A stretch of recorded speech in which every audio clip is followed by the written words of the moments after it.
नमस्कार सभी नेक्सा पीड़ित भाइयों को। मैं आपका छोटा भाई सतवीर। साथियों, मैंने नरेश काजला की कुछ रिकॉर्डिंग्स आपको डाली थी, कुछ पेमेंट के स्क्रीनशॉट डाले थे जो इसने मुझे दिए हैं। साथियों, कुछ लोगों का कहना है कि आप नरेश काजला से मीठी मीठी बातें कर रहे थे, अब आप उसकी रिकॉर्डिंग डाल रहे हो। तो भाइयों, आप लोगों को बताना जरूरी था क्या चल रहा है, और संपर्क करना इसलिए जरूरी था कि पुलिस उसको ढूंढ रही थी, उसे अरेस्ट करवाना भी जरूरी था। हमने कोशिश करी कि वो हमसे मिलने आए या एक बार आमने सामने बात करे ताकि पुलिस को सूचित करके उसको अरेस्ट करवाया जा सके, लेकिन उसको भनक लग गई होगी कहीं से, तो वो सामने नहीं आया। बाकी साथियों, मैंने जब भी इनसे संपर्क हुआ है मेरा, चाहे पहले 13 लाख रुपए लिए थे तब हुआ हो, बीच में कभी हुआ हो, दलीप ओड़ा से हुआ था, या अब नरेश काजला से हुआ था, जब भी हुआ है मैंने आप लोगों को हर चीज शेयर करी है आपके साथ में। कभी आपको धोखे में नहीं रखा कि ये कर दिया वो कर दिया। एक वो मनुसर है, वो आज ग्रुप में कह रहा था कि सतवीर ने सबको चोर बता दिया। तो मैं उस मनुसर को कहना चाह रहा हूँ कि तू जिस नाजायज बाप की औलाद है ना, चाहे वो रणवीर सुभाष हो, मदन गढ़वाल हो, चाहे संजय पिलानी हो, चाहे नरेश काजला हो, सब चोर है। तू चाह रहा है कि सिर्फ नरेश काजला चोर और मदन गढ़वाल संजय पिलानी की मूर्ति बना के पूजे लोग। ऐसा कभी नहीं होगा। तू खुद चोर है और तेरी जो पैदाइश है ना वो भी चोर ही है।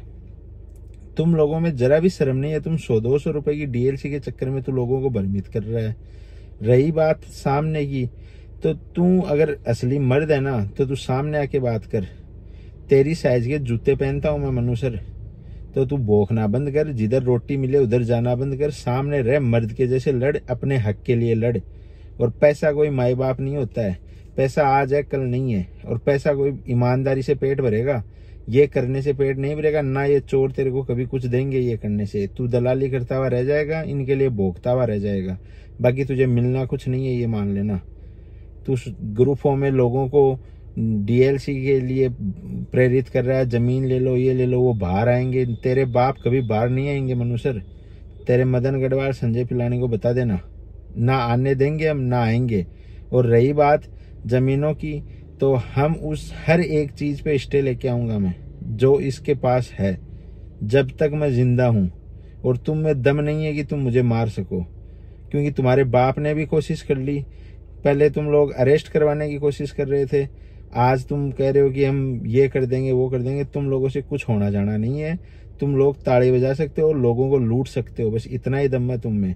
वो भी बोलने वाले लोग हैं, काम करने वाले लोग हैं, फौजी हैं जो ड्यूटी पे हैं, कुछ गरीब हैं जिनको लूट लिया तुम लोगों ने, और फिर डीएलसी के नाम से लूट रहे हो।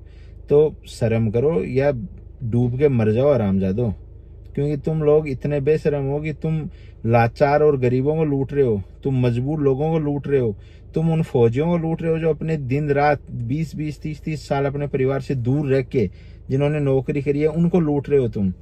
और मर्द होता है ना, वो तुम जैसे लूटता नहीं है। मेहनत की कमाओ, मेहनत की खाओ। रही बात मेरी, तो मैं ना पीछे हटाऊं ना हटूंगा।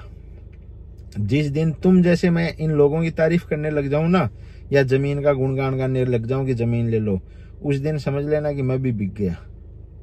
तो अपने औकात में रहो और लोगों को भ्रमित मत करो। तुम्हें जो लेना है वो लो, बाकी लोगों को मत कहो, क्योंकि पैसा कानून के रास्ते से मिलेगा, बाकी कोई रास्ता नहीं है। अगर इनको पैसा देना होता ना तो ये भागते ही नहीं चोर। इनको भागने की जरूरत कहाँ थी। आज ये जमीन दे रहे हैं, ये उस टाइम पे दे देते जमीन लोगों को जब कंपनी बंद हुई थी, उसी टाइम कह देते अब पैसा मिलना बंद होगा, आपसे जमीन मिलेगी।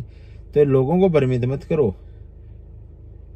कम से कम अपने ईमान को, अपने अंदर अंतरात्मा को पूछो कि तुम कर क्या रहे हो। लोगों को चूतिया बना बना के लूट रहे हो। पहले धोलेरा के नाम पे लूटा, अब डीएलसी के नाम पे लूट रहे हो। तो अंतरात्मा से सोच के डिसीजन लो, क्यों लोगों को बर्बाद कर रहे हैं हम। धन्यवाद।